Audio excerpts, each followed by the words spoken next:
Welcome to r/malicious compliance, where we share stories of people conforming to the letter, but not the spirit of a request. And today we have 3 great stories, so subscribe, hit the like button, and let's begin. The first story, Karen was arrested for violating traffic rules.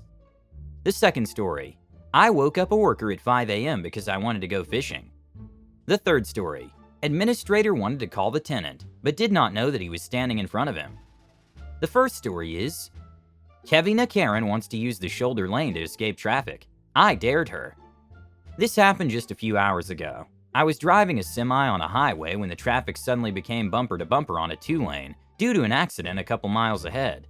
Everybody was creeping and I was at the right lane. Suddenly I saw a regular vehicle, not even an emergency vehicle, on my right side, shoulder lane, passing me. There's not even an exit nearby. I was like hell to the no. And as soon as I saw a couple vehicles behind me trying to do the same thing, I immediately blocked them by going slightly to the shoulder, so I'm occupying 2 lanes. I got a few honks, but I couldn't care less. If I'm suffering in a traffic jam, everyone should too as well. Shoulder isn't for passing. As long as I didn't see any flashing lights behind me, I'm not opening that shoulder. We're crawling anyway. After a few hundred feet away, I saw an idle police cruiser on the shoulder up ahead. Figured that nobody would dare using the shoulder anymore. I merged back to my lane. Turns out I was right. The shoulder became empty all of a sudden, but that's not the end. While I was chilling, still creeping, I heard a very annoying and repetitive honks on my left side. I looked and I saw this lady with huge sunglasses, ponytail, bending down on her seat looking at me, yelling something, looking outraged. I rolled down and this is the following conversation. Karen, you know you're blocking 2 lanes, right? Me, confusion. Huh? Karen, I was behind you on the right lane and you wouldn't move. I honked and you didn't care. Me, that's a shoulder. You're not supposed to drive on the shoulder.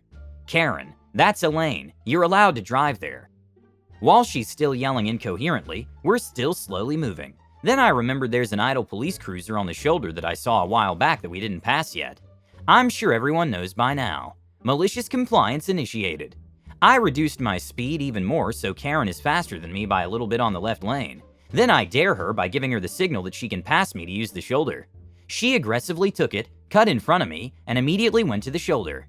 However, what Karen didn't know was that the cruiser is already around the corner. I was driving a semi, so my field of vision is much higher and wider than everyone else. Karen was driving a sedan. Her field of vision is much lower and limited. What I didn't take account was how aggressive Karen was driving.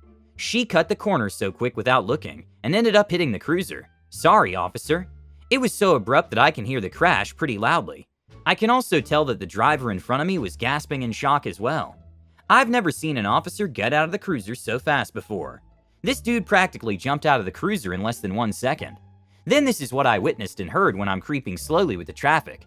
Not wanting to miss anything, I rolled down my passenger window. Officer, get out of the vehicle. Karen's still inside car, full fluster mode. Officer, get out now. Karen finally gets out and literally word per word. But I wasn't at fault. You were stopping on a lane. Officer, this is a shoulder for emergency, not for your convenience to escape traffic jam. Karen, but incoherent sob story as I drove away from the scene. I couldn't hear what's going on anymore, but I kept watching my front as well as the side mirror. Judging from her body movement, she was indeed panicking while pointing at my truck. Don't know why. Then before the scene disappeared from my mirror, the last thing I saw was the officer pulled out his handcuffs and cuffed Karen. Surprisingly, she complied without causing any more scenes. Then I continued to drive into the sunset. Edit. For those who asked for a video from Dashcam, I honestly would have wanted to relive the moment as well. However, my company is too cheap to invest in dashcams. They said that a tracker system is good enough. I've been using my own dashcam for the first few days, until it doesn't stick to the windshield anymore, due to non-permanent truck assignment. If there's a truck dashcam that doesn't require sticking to the windshield, I'm willing to get it. Edit 2. Some people did share with me that I shouldn't block the shoulder. While I did pay attention to flashing lights for emergency vehicles, back then it didn't occur to me that some emergency could come from vehicles without flashing lights. Thank you for teaching me a valuable lesson, and yes, I would prefer 99 Karens to pass me illegally than causing 1 death of an innocent. Karens always know better, so I'm glad she got what was coming to her. It just sucks that she had to cause destruction, but it's all on her. I was in a horrible accident when my car went off the road. Even with ambulances on site, people were still cutting through the road using the side of the road, rather than moving in the only open lane, risking the welfare of all the people who are actually trying to help. Continue to block that shoulder unless an ambulance is approaching. Ignore everyone who tells you tearful what-if stories. It's not going to happen. To hell with people who pass on the shoulder. You did the right thing 100% of the time. Any emergency vehicle responding to a call on the freeway will have lights. Also, I'm petty enough that if I see someone trying to pull out of traffic and they're not in a police car or an ambulance, I'll pull up close enough to the bumper of the car in front of me to keep them out. The next story is, call the maintenance guy to open the gate? Will do. Years ago, I lived in a trailer park, manufactured home community. They were nice trailers, but they were still trailers. And during a summer when I inherited my dad's little fishing boat, I was informed I wasn't allowed to park the boat in our driveway. It fit completely in the driveway and did not hang out onto the road. When I mentioned that this rule was nowhere in my lease, they said, "Oh, the rule was just changed this year. It'll be on your next lease." And it was. I asked what they expected me to do with my boat, and they said there's a community lot at the end of the block where tenants are expected to park their trailers and boats. You can park it there for free. Great, that'll free up space in my driveway then. I decided to play along instead of fighting it, and when I went to get my boat out of the lot that Saturday, the gate was locked. I impatiently stomp over to the office, telling them I wasn't told the gate would be locked, and I wasn't given a key to get my boat out. Oh, the residents don't get keys to that gate. Hold up, you're requiring me to park my boat there, but you're not giving me access to my boat? All you have to do is call the park maintenance guy when you need to get something out, and he'll come open it up. Now, I tried to argue with her about how inconvenient that is for literally everyone involved, and how it'd be so much simpler to just make a bunch of copies of the key and sign one over to each person who has to keep something there. Hell, let me borrow the key right now and I'll go down to the hardware store and I'll pay to get my own copy made. You could even make us all sign for the keys, with a fee if we lose it.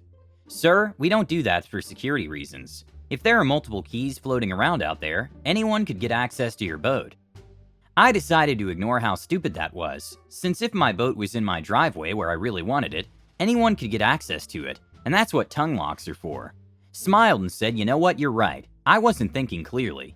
Please give me the phone number for the maintenance guy, and I'll just give him a call when I need to get my boat out."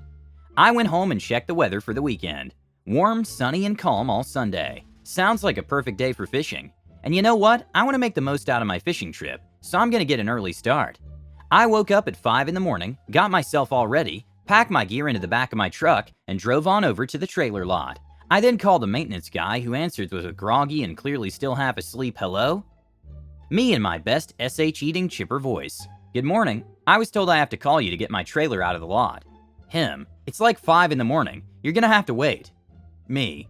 "No, sir. I've got things to do today, and I need to get an early start, so I'm going to need to get into that lot now." Him with noticeable irritation in his voice. "Give me 5 minutes." About 10 minutes later, he pulls up to the gate, very visibly disgruntled about the whole thing. I just give him a smile and a good morning. Him as he's unlocking the gate. "You need your trailer to move tree limbs or something?" Me. "Oh no, my boat's on it and I need it for fishing." Him. "That couldn't wait until a decent hour?" Me. "No, my life doesn't revolve around your sleep schedule. Of course, if I had my own key to this gate, you wouldn't need to be here at all." I had a great day fishing. When I got back, the gate was no longer locked, and I never saw a lock on it again. Good story, OP. It wasn't your fault and you did the right thing. They had a stupid rule about keys and the maintenance staff was going to take the headache from that rule. You woke the guy up because they didn't give you a key and wouldn't let you leave it in the yard. So it's not your fault. If they were so concerned about the keys, they could have gotten a safe that could be opened with several codes, and everyone is given a different code. That being said, they could have easily seen who got the key and who would be responsible for losing the key. Also, if you think 5 a.m. is early for fishing, it's not. 5 a.m. is not early enough considering you have to fuel the boat, dive to the boat, and in some places spend another half hour in the canals to get to open water. I would have called at 3 a.m. and quoted him the tide chart if he had any questions. The last story is, sure, I'll call the tenant. We were moving to another office, so things were chaotic. Days were really hot, so when we discovered our new office didn't have any AC, we were crushed. We tried to work there anyway, but 2 members started getting dizzy and weak, so we called our boss. He was solving some problems on our previous location, but told us to go home and not come the next day, since he'd buy a new AC and install it then. We were happy with the free day off, and my boss went on his way to buy the equipment. This story is about what happened when he bought it. So this new office was somewhere fancy. Our boss was a tenant in this building, and there were doctors, lawyers, dentists, all kind of fancy people. Everyone wore suit and tie, and since most of the tenants were rich, the building's workers were super polite, mostly because some tenants were rude to them, acted entitled, and tried to get them fired for petty reasons. Anyway, my boss called some of his friends and said, "Hey, would you help me install an AC on my new office? I'll pay you with some beers." And they accepted. Since it was again really hot, my boss and their friends went there the next morning wearing tank tops, shorts, and sandals.